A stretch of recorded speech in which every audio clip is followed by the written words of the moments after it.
45వ కీర్తన 17 చరణములు. ఒక దివ్యమైన సంగతితో నా హృదయము బహుగా ఉప్పొంగుచున్నది. నేను రాజును గూర్చి రచించిన దానిని పలికెదను. నా నాలుక త్వరగా వ్రాయువాని కలమువలేనున్నది. నరుల కంటే నీవు అతి సుందరుడవై ఉన్నావు.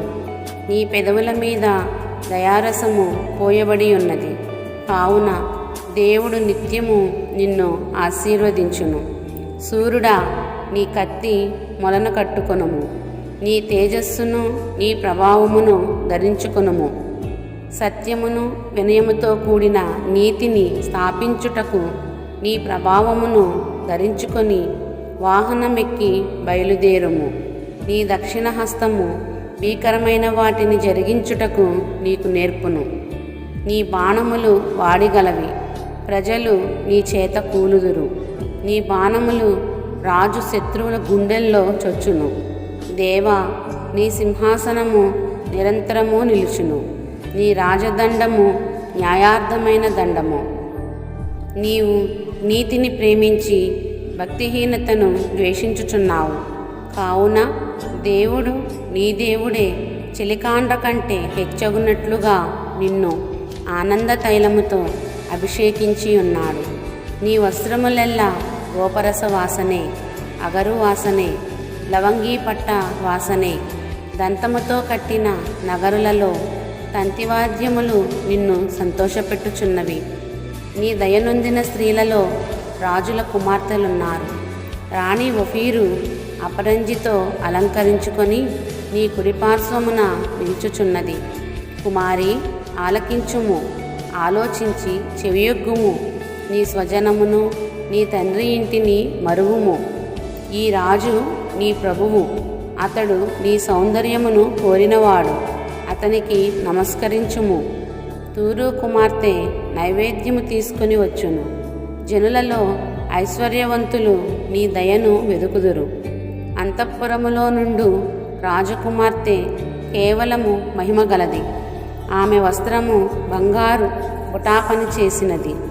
విచిత్రమైన పనిగల వస్త్రములను ధరించుకొని రాజునొద్దకు ఆమె తీసుకొని రాబడుచున్నది. ఆమెను వెంబడించు ఆమె చెలికత్తెలైన కన్యకలు నీ యొద్దకు తీసుకొని రాబడుచున్నారు. ఉత్సాహ సంతోషములతో వారు వచ్చుచున్నారు. రాజనగరులో ప్రవేశించుచున్నారు. నీ పితరులకు ప్రతిగా నీకు కుమారులుందురు. భూమి అందంతటా నీవు వారిని అధికారులనుగా నియమించెదవు. తరములన్నిటను నీ నామము జ్ఞాపకముండునట్లు నేను చేయుదును. కావున జనములు సర్వకాలము నీకు కృతజ్ఞతాస్తుతులు చెల్లించుదురు. ఆమెన్. కీర్తన 46 చరణములు 11.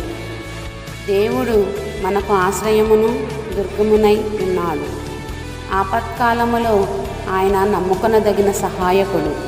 కావున భూమి మార్పు నొందినను, నడి సముద్రములలో పర్వతములు మునిగినను, వాటి జలములు ఘోషించుచు నురుగు కట్టినను, ఆ పొంగునకు పర్వతములు కదిలినను మనము భయపడము. ఒక నది కలదు, దాని కాలువలు దేవుని పట్టణమును సర్వోన్నతుని మందిరపు పరిశుద్ధ స్థలమును సంతోషపరచుచున్నవి. దేవుడు ఆ పట్టణములోనున్నాడు, దానికి చలనము లేదు. అరుణోదయమున దేవుడు దానికి సహాయము చేయుచున్నాడు. జనములు ఘోషించుచున్నవి, రాజ్యములు కదలుచున్నవి. ఆయన తన కంఠధ్వని వినిపించగా భూమి కరిగి పోవుచున్నది. సైన్యములకు అధిపతియగు యెహోవా మనకు తోడై ఉన్నాడు. యాకోబు యొక్క దేవుడు మనకు ఆశ్రయమై ఉన్నాడు. యెహోవా చేసిన కార్యములు వచ్చి చూడుడి. ఆయనే భూమి మీద నాశనములు కలుగజేయువాడు. ఆయనే బూదిగంతముల వరకు యుద్ధములు మాన్పువాడు. విల్లు విరుచువాడును, బల్లెమును తెగనరుపువాడును ఆయనే. యుద్ధరథములను అగ్నిలో కాల్చివేయువాడు ఆయనే. ఊరకుండుడి, నేనే దేవుడనని తెలుసుకొనుడి. అన్యజనులలో నేను మహోన్నతుడనగుదును. భూమి మీద నేను మహోన్నతుడనగుదును. సైన్యములకు అధిపతియగు యెహోవా మనకు తోడై ఉన్నాడు. యాకోబు యొక్క దేవుడు మనకు ఆశ్రయమై ఉన్నాడు.